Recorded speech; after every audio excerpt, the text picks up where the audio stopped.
मध्य प्रदेश की सबसे बड़ी खबर का, जिसे देख और सुन इस वक्त मध्य प्रदेश ही नहीं बल्कि पूरा देश हैरान हो जाएगा।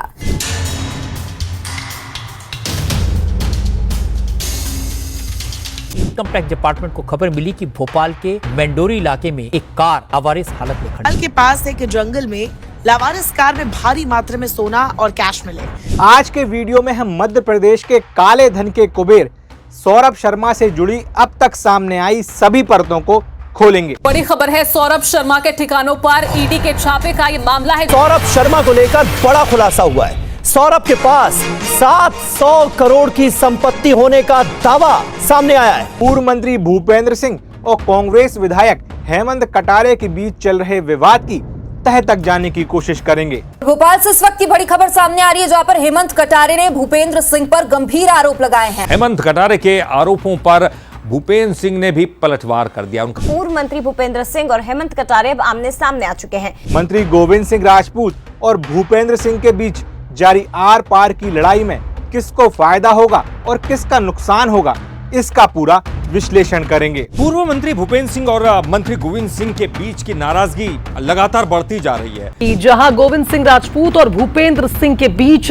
तकरार बढ़ गई है। ये एक्टिविस्ट ने तत्कालीन परिवहन मंत्री भूपेंद्र सिंह और गोविंद सिंह राजपूत और साथ ही पूर्व मंत्री नरोत्तम मिश्रा पर भी गंभीर आरोप लगाए हैं। क्या है आरटीओ की चेक पोस्ट और ट्रांसफर पोस्टिंग की काली कमाई का पूरा सच? सौरभ की नियुक्ति का असल राज क्या है पूरा माजरा? हाँ, सौरभ शर्मा केस से जुड़ी बड़ी अपडेट सामने आ रही है। सौरभ शर्मा का 10 राज्यों में नेटवर्क फैला हुआ था और ईडी, लोकायुक्त और इनकम टैक्स की कार्रवाई और जांच में अब तक निकल कर आ रही सभी थ्योरी और कार्रवाइयों की टाइमिंग की गहराई में उतरकर सच्चाई जानने की पूरी कोशिश करेंगे। सौरभ शर्मा मामले में बड़ा खुलासा हुआ है। लोकायुक्त की जानकारी, लोकायुक्त की जांच, लोकायुक्त की प्रक्रिया, लोकायुक्त की टीम सवालों के घेरे में है। मामले में अब एनफोर्समेंट डायरेक्टोरेट की एंट्री हो चुकी है।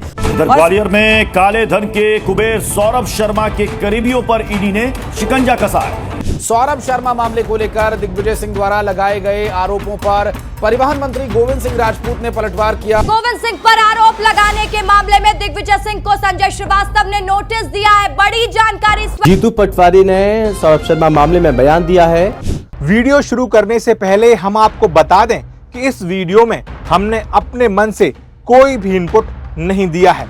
जो कुछ भी है वो नेताओं के बयान, की गई शिकायतें, खबरों के आधार पर अब तक जो कुछ सामने आया है सिर्फ वही है।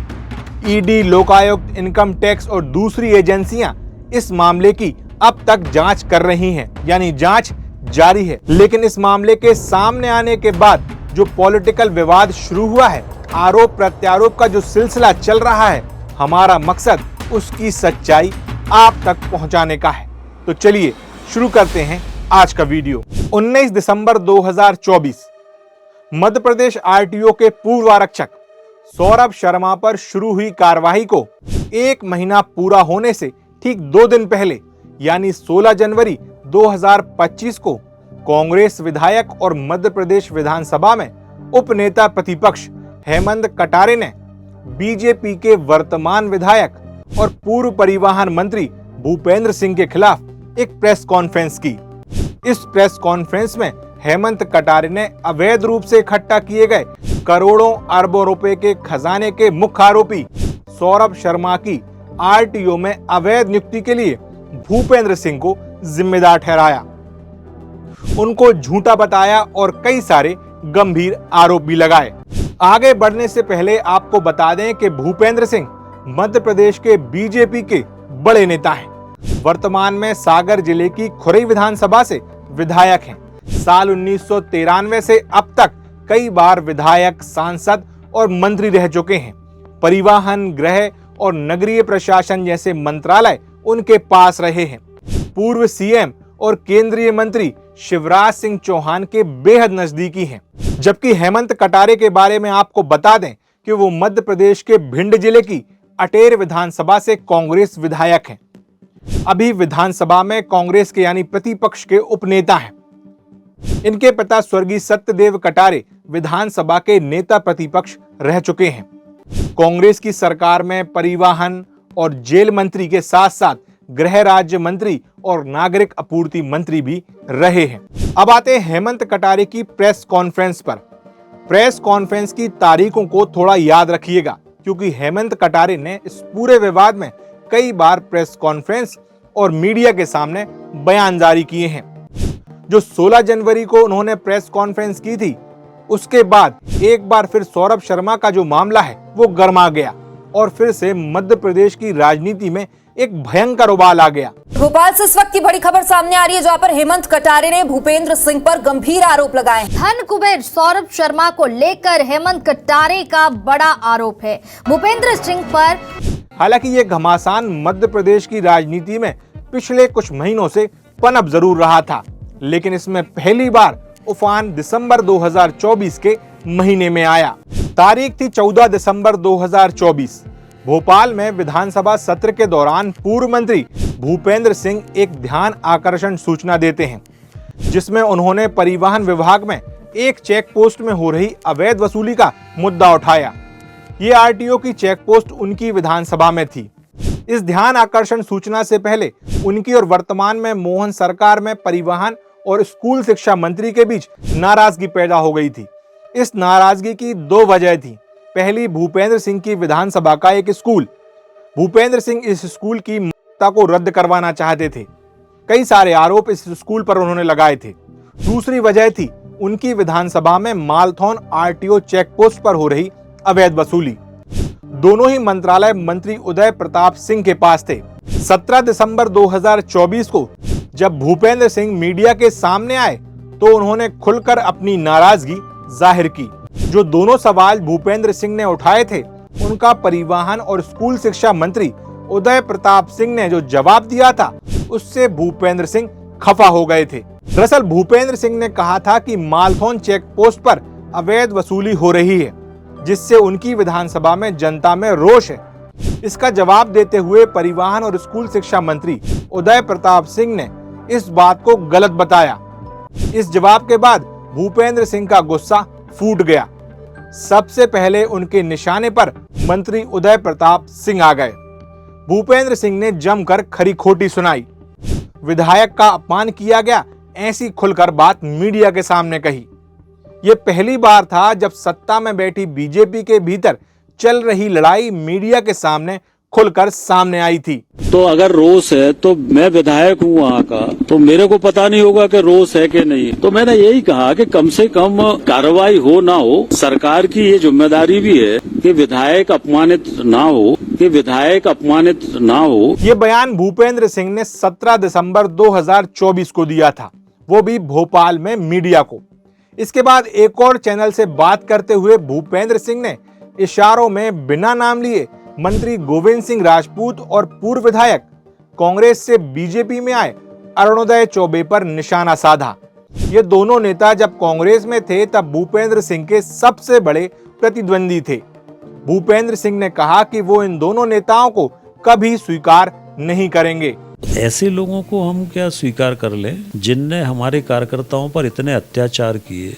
और सागर जिले में 2 लोगों को लेकर मेरी घोर आपत्ति पहले भी थी, आज भी है, कि सबसे ज्यादा अगर भारतीय जनता पार्टी के कार्यकर्ताओं पे अत्याचार किए तो इन 2 लोगों ने किए, और वो 2 लोग कौन है सब जानते हैं। तो इन 2 लोगों को लेके मेरी आपत्ति थी। भूपेंद्र सिंह लगातार गोविंद सिंह राजपूत के खिलाफ मोर्चा खोले थे।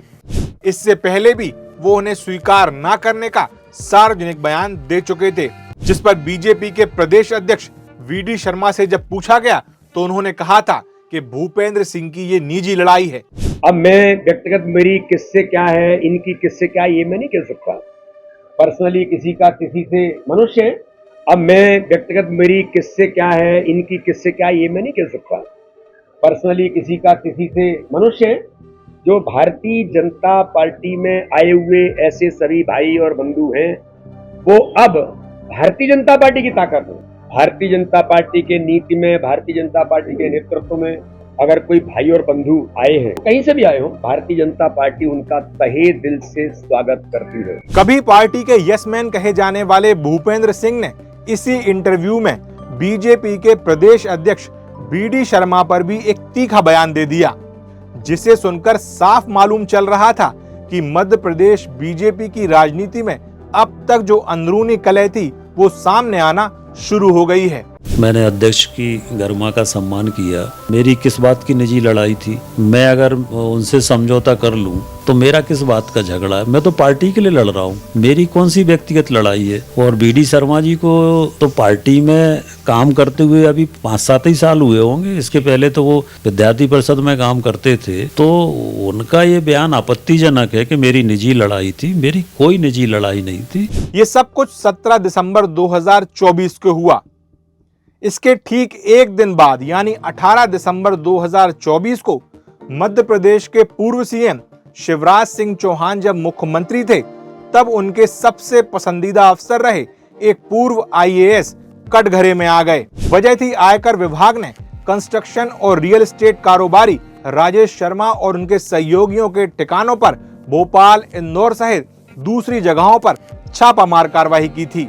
अहम खबर आपको बताते हैं, आईटी की बड़ी कार्रवाई हुई है जिसमें त्रिशूल कंस्ट्रक्शन के खिलाफ एक्शन लिया गया। और इसी बीच भोपाल से एक बड़ी खबर मिल रही है। आयकर विभाग का त्रिशूल कंस्ट्रक्शन पर एक्शन। मालिक राजेश शर्मा और पत्नी की बेनामी संपत्ति अटैच कर ली गई है।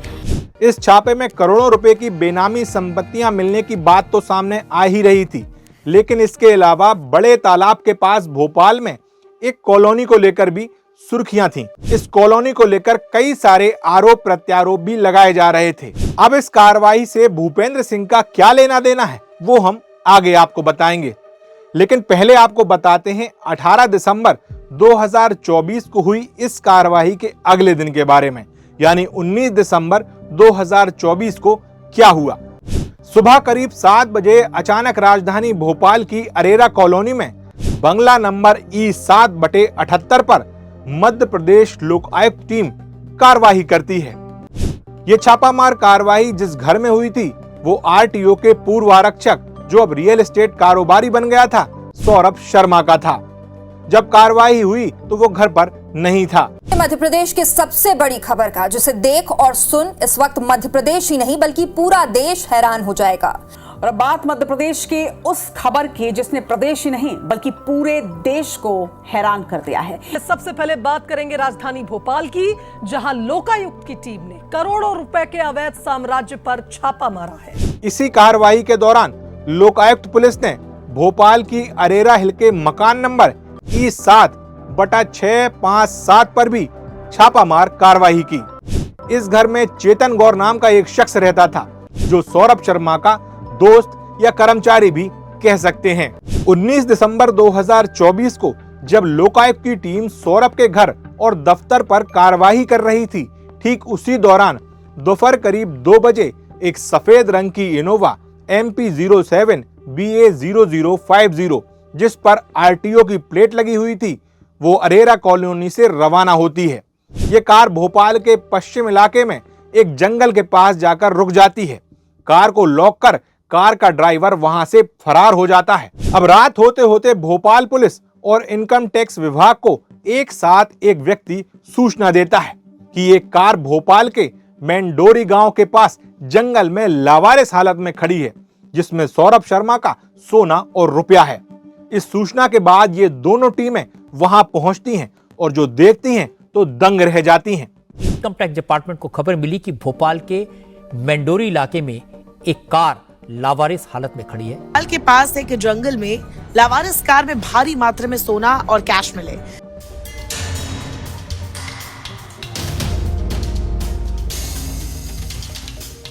लोकायुक्त की कार्रवाई के दौरान अरेरा कॉलोनी के पास से सीसीटीवी कैमरे में कैद हुई जो इनोवा कार वहां से गुजरी थी, उस कार में 52 किलो सोना और 10 करोड़ रुपए नगद बरामद होते हैं। जबकि सौरभ शर्मा के घर और दफ्तर से सब कुछ मिलाकर 20 दिसंबर तक कुल 11 करोड़ नगद, 52 किलो सोना और 200 किलो चांदी बरामद की गई। इसके अलावा कई कीमती चीजें, बेनामी संपत्तियां भी सामने आई।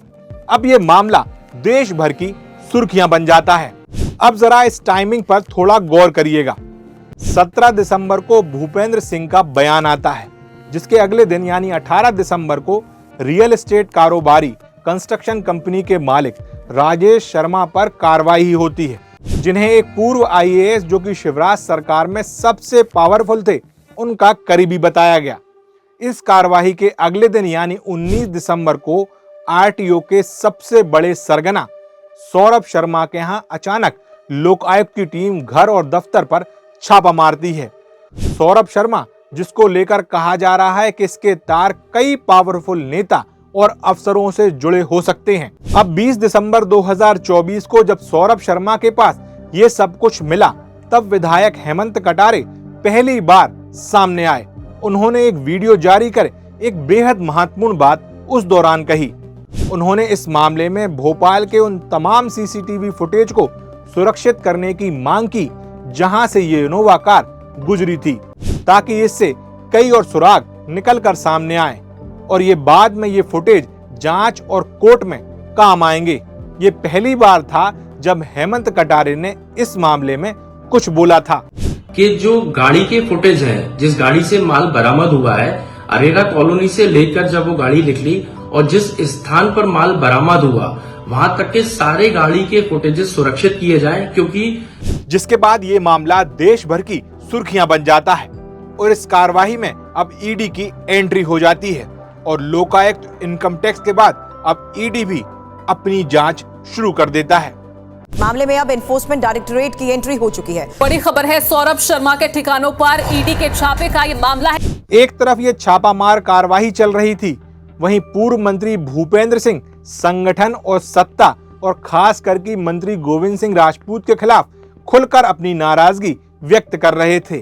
ठीक इसी दौरान 19 दिसंबर 2024 को भूपेंद्र सिंह का नाम लिए बगैर मंत्री गोविंद सिंह राजपूत का भी बयान सामने आया। मंत्री गोविंद सिंह राजपूत ने भोपाल मीडिया के सामने भूपेंद्र सिंह की नाराजगी का जवाब दिया। जब राष्ट्रीय अध्यक्ष और राष्ट्रीय नेतृत्व के ज्वाइनिंग पर मैं भाजपा में ज्वाइन हुआ, उसी समय से मैं लगातार मेहनत कर रहा हूं, काम कर रहा हूं, पार्टी को मजबूत कर रहा हूं। लेकिन सागर के एक विधायक जब भारतीय जनता पार्टी के प्रदेश अध्यक्ष पर टिप्पणी कर सकते हैं, भारतीय जनता पार्टी बहुत ही अनुशासित पार्टी है, यहाँ प्रदेश अध्यक्ष के ऊपर टिप्पणी करना बहुत बड़ी बात है। उन्होंने टिप्पणी की कि प्रदेश अध्यक्ष अभी कुछ दिन पहले 5 साल पहले ही विधायी परिषद से आए हैं। मतलब कहने का मतलब ये कि आप पार्टी से ऊपर हो गए हो। आगे बढ़े उससे पहले बता दें कि गोविंद सिंह राजपूत भी मध्य प्रदेश के एक बड़े नेता हैं। सागर जिले की सुर्खी विधानसभा से कई बार विधायक चुनकर आए हैं। फिलहाल सुर्खी से ही विधायक हैं और मोहन सरकार में खाद्य नागरिक आपूर्ति मंत्री। ज्योतिरादित्य सिंधिया के खेमे से हैं। कांग्रेस में एक लंबा कैरियर छोड़कर कमलनाथ सरकार का तख्ता पलटकर बीजेपी में आए थे। इनकी राजनीतिक दुश्मनी भूपेंद्र सिंह से सालों पुरानी है।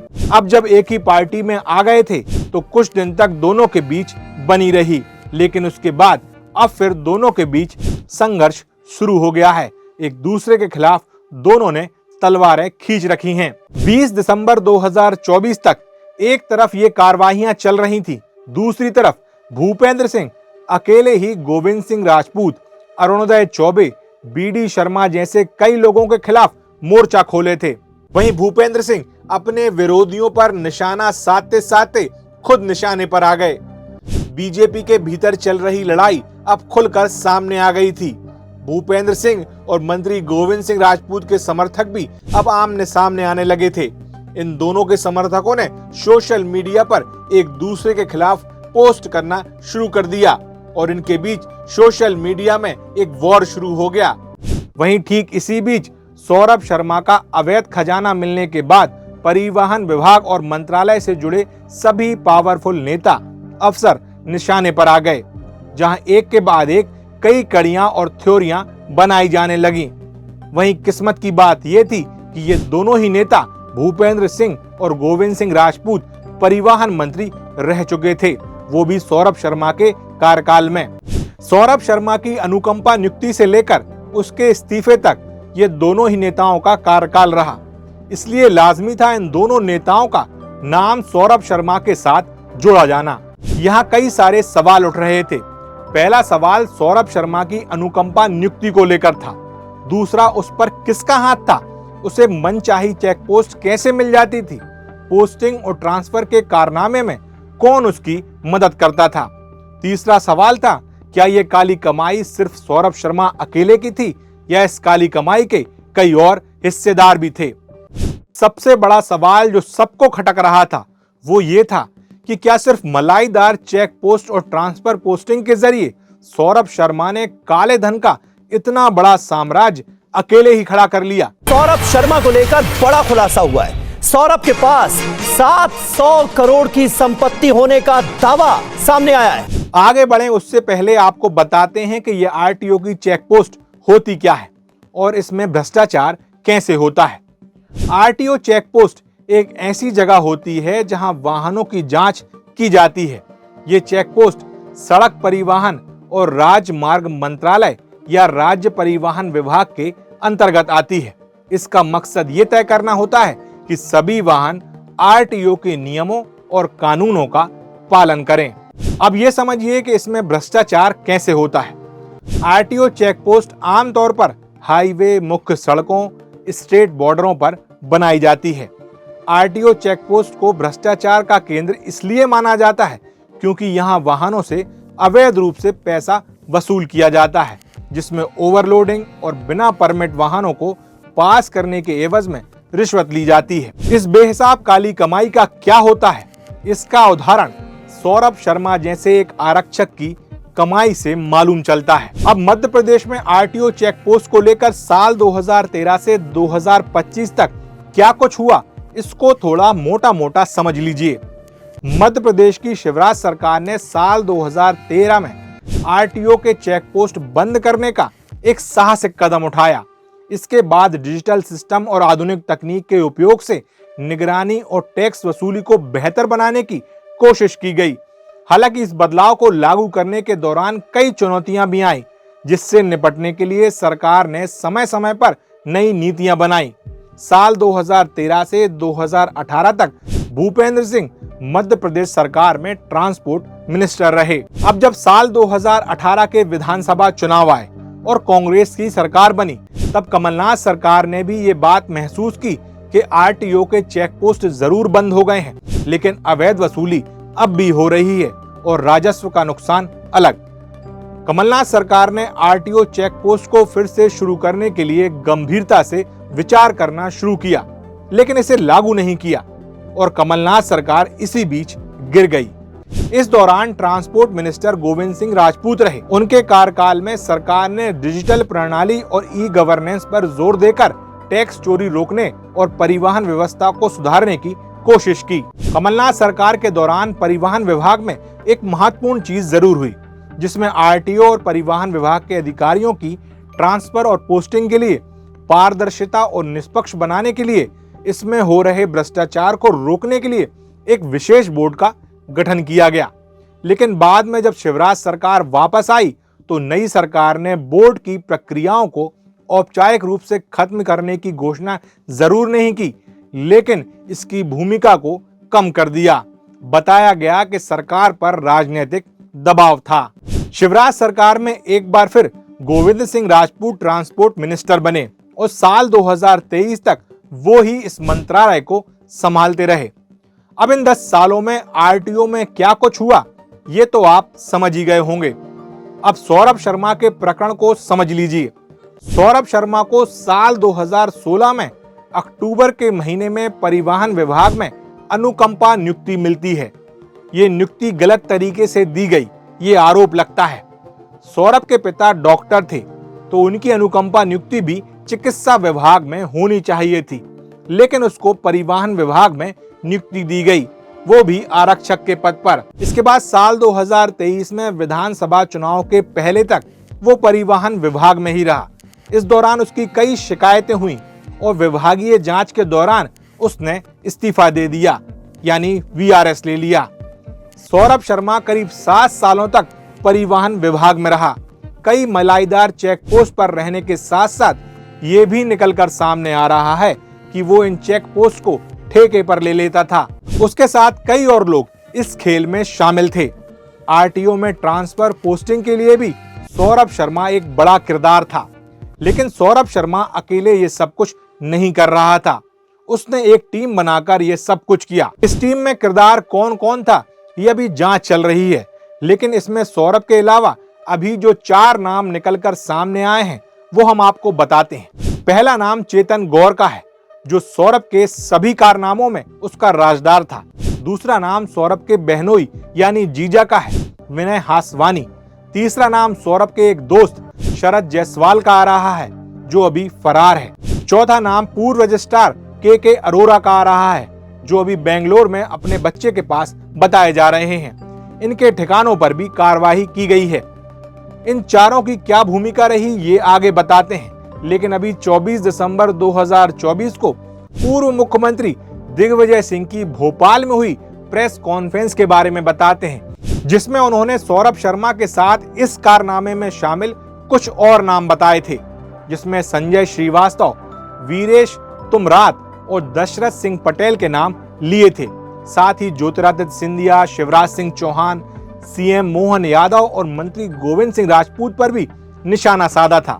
लेकिन कुछ नाम मैं बता रहा हूँ जिनका कि स्पष्ट रूप से ये जानकारी मेरे पास आई। सौरभ शर्मा के साथ संजय श्रीवास्तव, आरटीआई वीरेश तुमराम, पूर्व आरटीआई दशरथ सिंह पटेल, ये 4 लोग थे जो वसूली करते। इसका बैकग्राउंड थोड़ा मैं बता दूं। जब कमलनाथ जी की सरकार बनी थी, इतना दबाव था मुख्यमंत्री, तत्कालीन मुख्यमंत्री कमलनाथ जी पर, परिवहन और राजस्व विभाग श्री गोविंद सिंह राजपूत को दिया जाए। अब क्यों था, सिंधिया जी बताएंगे या और कोई बताएगा। और चूंकि इसमें बड़ा भ्रष्टाचार का एक माहौल रहता है, इसलिए कमलनाथ जी ने एक बोर्ड गठित कर। लेकिन जैसे ही सरकार गिर के और शिवराज सिंह जी मुख्यमंत्री फिर से बने, तो मेरी जो जानकारी है, सिंधिया जी ने दबाव डालकर बोर्ड भंग करवा दिया और पूरा अधिकार परिवहन मंत्री जी तत्कालीन गोविंद सिंह राजपूत जी को सौंप दिया। हालांकि इसके बाद संजय श्रीवास्तव, जो पेशे से वकील हैं, उन्होंने दिग्विजय सिंह को मानहानि का नोटिस भेजा। वहीं प्रेस कॉन्फ्रेंस के बाद 26 दिसंबर 2024 को मंत्री गोविंद सिंह राजपूत ने एक बार फिर इसका जवाब दिया। मीडिया से बात करते हुए उन्होंने सभी आरोपों को निराधार बताया और दिग्विजय सिंह पर कटाक्ष करते हुए बयान दिया। बात निकलेगी तो दूर तलब जाएगी। मैं इतना ही कहना चाहता हूँ, एक फिल्म का डायलॉग था, चेन्नई सेठ जिसके मकान शीशे के होते हैं वो दूसरों के मकान में पत्थर नहीं फेंकते। लेकिन दिग्विजय सिंह की सौरभ शर्मा मामले को लेकर दिग्विजय सिंह द्वारा लगाए गए आरोपों पर परिवहन मंत्री गोविंद सिंह राजपूत ने पलटवार किया। उन्होंने गोविंद सिंह पर आरोप लगाने के मामले में दिग्विजय सिंह को संजय श्रीवास्तव ने नोटिस दिया है। बड़ी जानकारी इस वक्त। इसी दौरान मध्य प्रदेश लोकायुक्त पुलिस में बड़े पैमाने में फेरबदल हुआ। सौरभ शर्मा मामले में बड़ा खुलासा हुआ है। लोकायुक्त की जानकारी, लोकायुक्त की जांच, लोकायुक्त की प्रक्रिया, लोकायुक्त की टीम सवालों के घेरे में है। सौरभ शर्मा के ठिकानों पर छापामार कार्रवाई के बाद लोकायुक्त में एक के बाद एक ट्रांसफर हुए।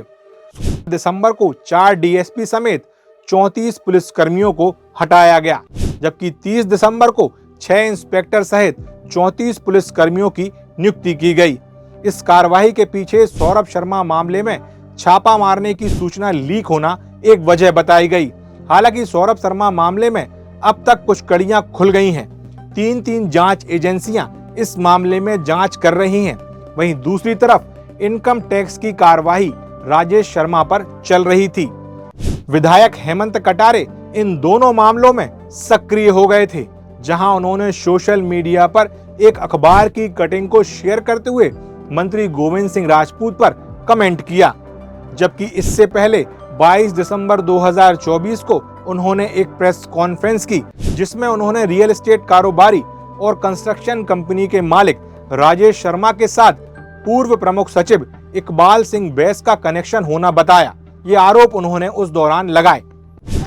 राजेश शर्मा के पीछे वास्तविकता में कोई मास्टरमाइंड है तो वो है पूर्व मुख्य सचिव इकबाल सिंह बैस। पूरी जिम्मेदारी से इस बात को मैं कह रहा हूं। मध्य प्रदेश के पूर्व प्रमुख सचिव इकबाल सिंह बैस का नाम लिए जाने के बाद से ये मामला और भी गंभीर हो गया।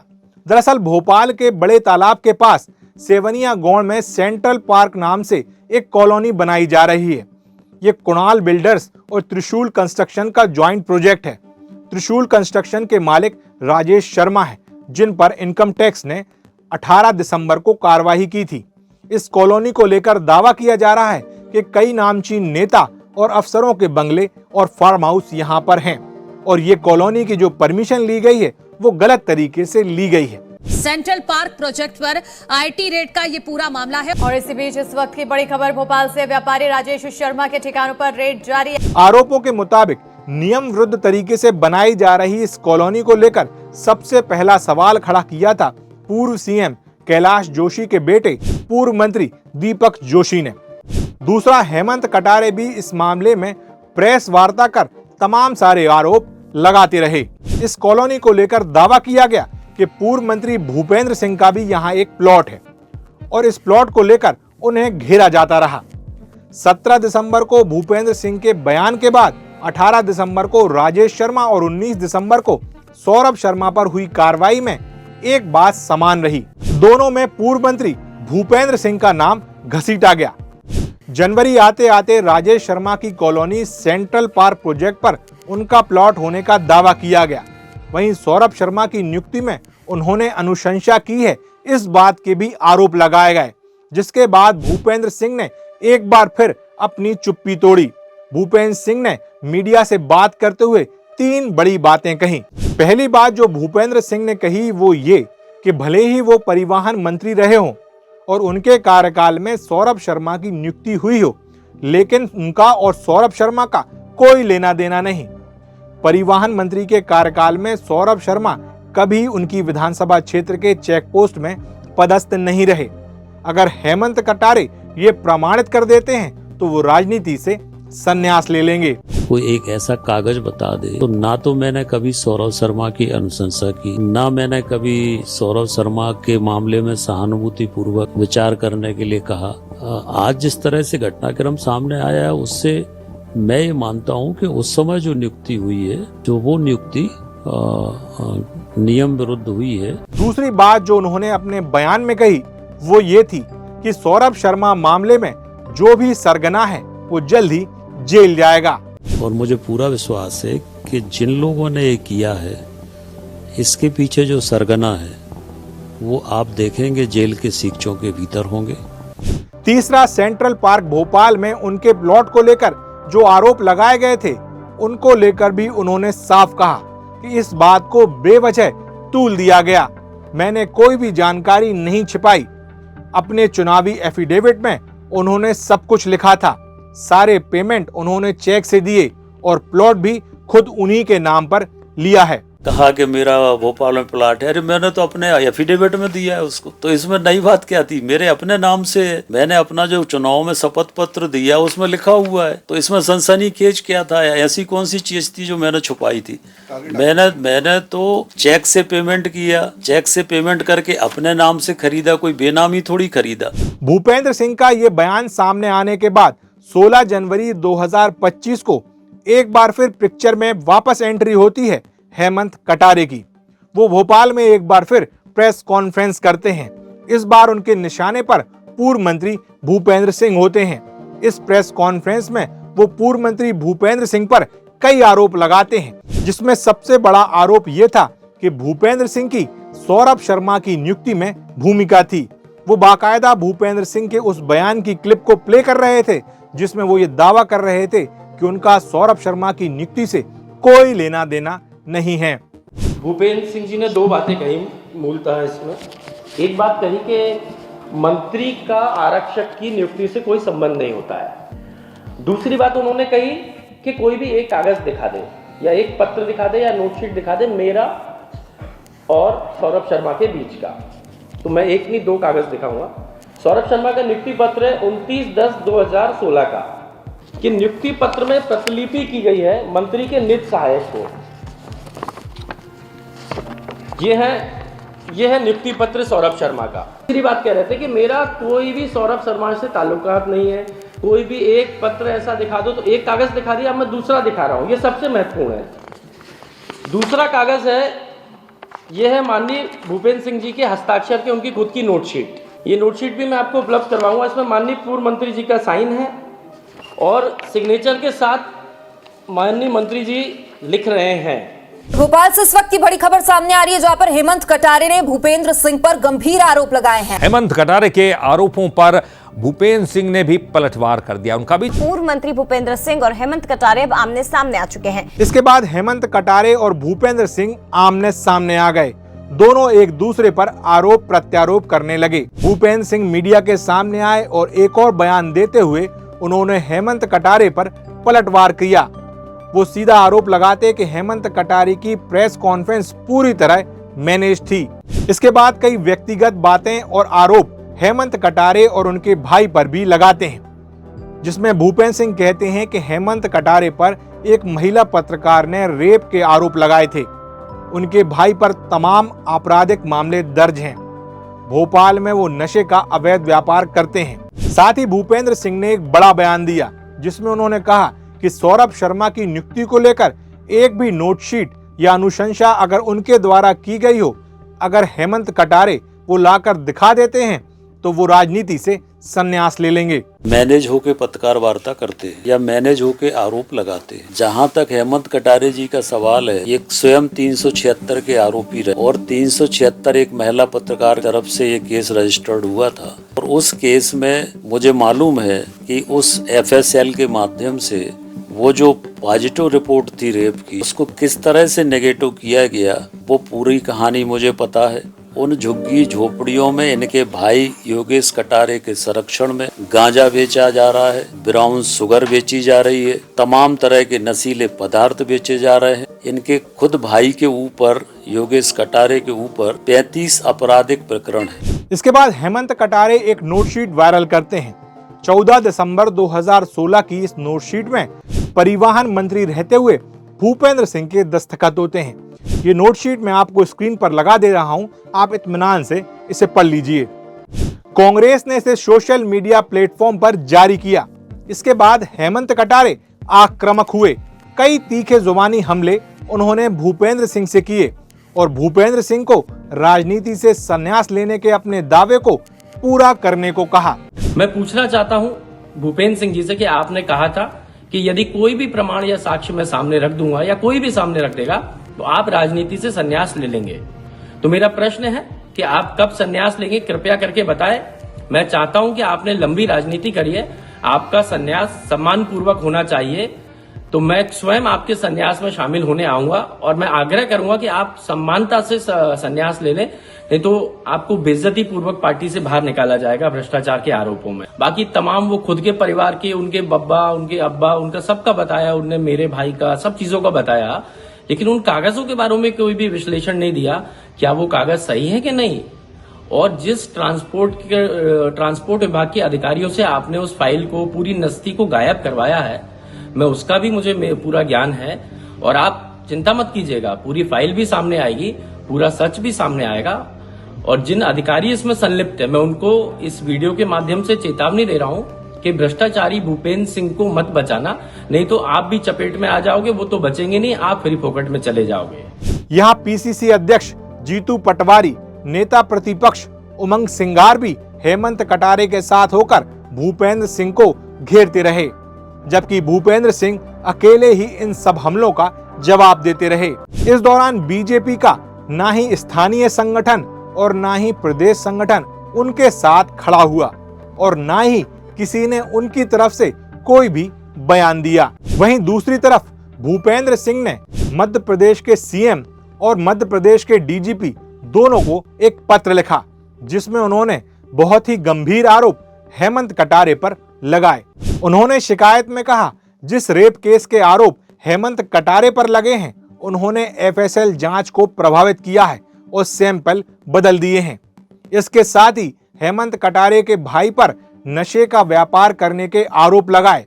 इस लेटर के बाद हेमंत कटारे ने भी अपनी प्रतिक्रिया दी। भूपेंद्र सिंह जी जो पूर्व गृह मंत्री भी रहे हैं, उनकी कायरता का कायल हो गया हूँ आज। उन्होंने एक पत्र लिखा है माननीय मुख्यमंत्री जी को और DGP मध्य प्रदेश को। पहले तो उन्होंने एक बच्ची का उपयोग करके मेरे ऊपर झूठा केस लगवाया। खुद गृह मंत्री रहते हुए भूपेंद्र सिंह जी के संरक्षण में FIR हुई। अंततः महिलाओं की आड़ में राजनीति करने वालों का सच सामने आ गया। उस महिला ने स्वयं एक इस आशय का शपथ पत्र भी हाईकोर्ट में दिया कि ये जो पूरी कॉन्स्पिरेसी थी, जो षड्यंत्र मेरे खिलाफ रचा गया था, वो भारतीय जनता पार्टी और उनके नेताओं का था। भूपेंद्र सिंह जी अगर थोड़े भी पढ़े लिखे हों तो वो एक अंग्रेजी का एफिडेविट है, उसको पढ़ लेंगे।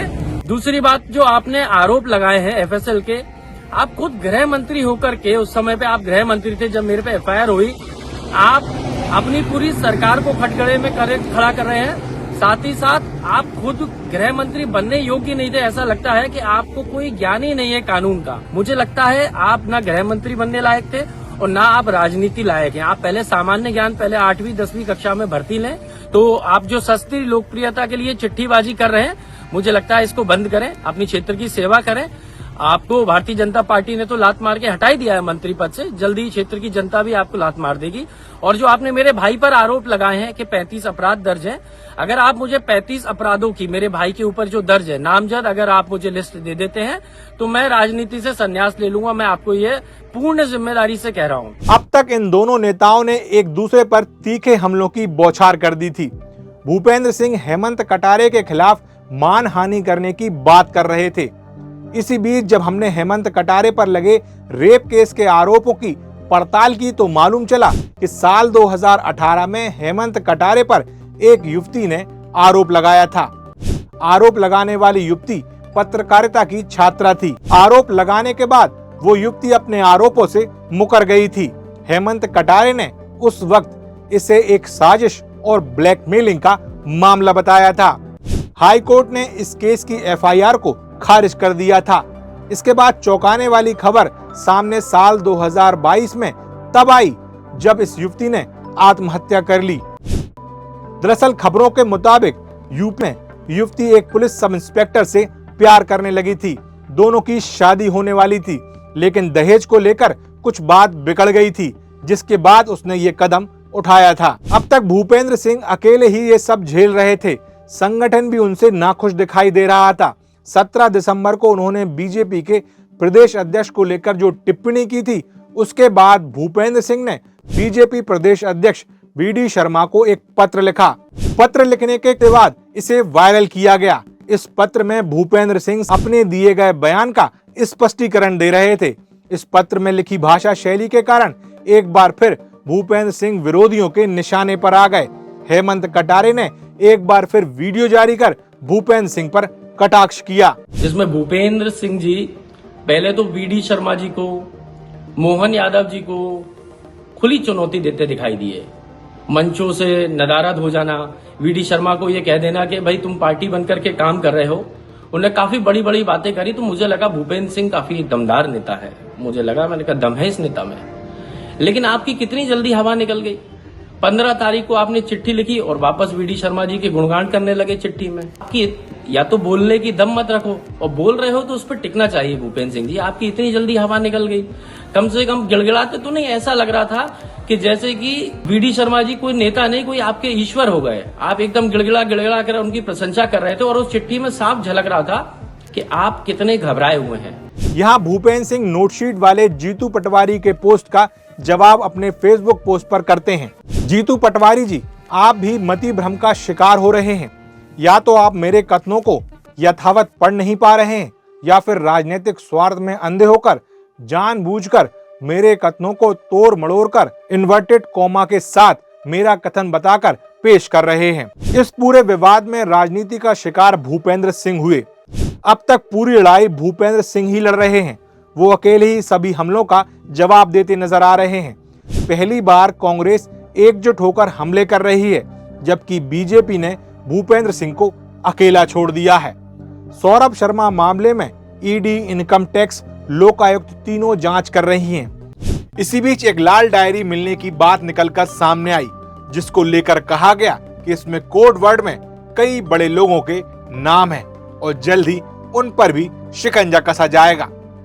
इस पर पीसीसी अध्यक्ष जीतू पटवारी ने एक प्रेस कॉन्फ्रेंस भी की, जिसमें वो कोड वर्ड को डिकोड करते हुए दिखाई दिए। यहाँ पूर्व मंत्री गोपाल भार्गव से भी इस मामले को लेकर भोपाल में मीडिया ने जब सवाल किए तो उन्होंने कहा कि उन्हें विश्वास है कि उस डायरी में उनका नाम तो नहीं होगा। जिसमें मंत्रियों, पूर्व मंत्रियों के नाम है कोड वर्ड में लिखे हैं। अब मुझे जानकारी नहीं है, लेकिन जहाँ तक मेरा विश्वास है, मेरा नाम तो कभी नहीं होगा। यहाँ इस पूरे मामले में एक और शख्स की एंट्री हुई। आरटीआई एक्टिविस्ट और वकील संकेत साहू ने कई शिकायतें की। जिसमें पूर्व परिवहन मंत्रियों के साथ साथ कई लोगों के नाम लिए गए। आरटीआई कार्यकर्ता एडवोकेट संकेत साहू ने भोपाल आरटीओ घोटाले में पूर्व मंत्री नरोत्तम मिश्रा पर भी गंभीर आरोप लगाए हैं। वहीं जनवरी की शुरुआत में सौरभ शर्मा की अनुकंपा नियुक्ति को लेकर एक और पूर्व मंत्री नरोत्तम मिश्रा का भी नाम सामने आया। एक पत्र वायरल हुआ। ये पत्र 14 अप्रैल 2016 का बताया गया, जिसमें परिवहन आयुक्त से तत्कालीन मंत्री रहते हुए नरोत्तम मिश्रा अनुकंपा नियुक्ति की सिफारिश कर रहे हैं। उधर इसके ठीक 4 दिन बाद यानी 6 जनवरी 2025 को कांग्रेस ने मंत्री गोविंद सिंह राजपूत को घेरना शुरू कर दिया। भोपाल में एक प्रदर्शन किया गया। ये प्रदर्शन सौरभ शर्मा मामले में जांच का दायरा बढ़ाने के लिए था। कांग्रेस ने मांग की कि इस मामले में सीबीआई जांच कराई जाए। जांच एजेंसियां अब तक सौरभ शर्मा को नहीं पकड़ पाई हैं। सौरभ शर्मा और उसके साथी शरद जायसवाल ने कोर्ट में खुद की जान को खतरा बताकर सुरक्षा देने की मांग की है, जबकि राजेश शर्मा के मामले में जांच जारी है। भूपेंद्र सिंह कह रहे हैं कि जल्द ही सौरभ शर्मा के मामले का सरगना जेल के पीछे होगा। वो अपनी दुश्मनी पूरी ईमानदारी से निभा रहे हैं। वहीं अब सवाल ये है कि सभी जांच एजेंसियां कभी सौरभ शर्मा के मामले की परतें खोल पाएंगी और वाकई इस मामले के सरगना को कभी जेल के भीतर पहुंचा पाएंगी। ये थी हमारी मध्य प्रदेश की राजनीति में चल रहे इस समय के भूचाल को लेकर हमारी खास पेशकश। अगर आपको ऐसी खबरें पसंद आती हैं तो सागर टीवी न्यूज़, STVN इंडिया के सभी प्लेटफॉर्म्स, चाहे वो फेसबुक का हो, चाहे वो इंस्टाग्राम का हो, चाहे वो यूट्यूब का हो, इन्हें लाइक, सब्सक्राइब और फॉलो जरूर करें। इससे हमें हिम्मत और हौसला दोनों मिलते हैं। नमस्कार।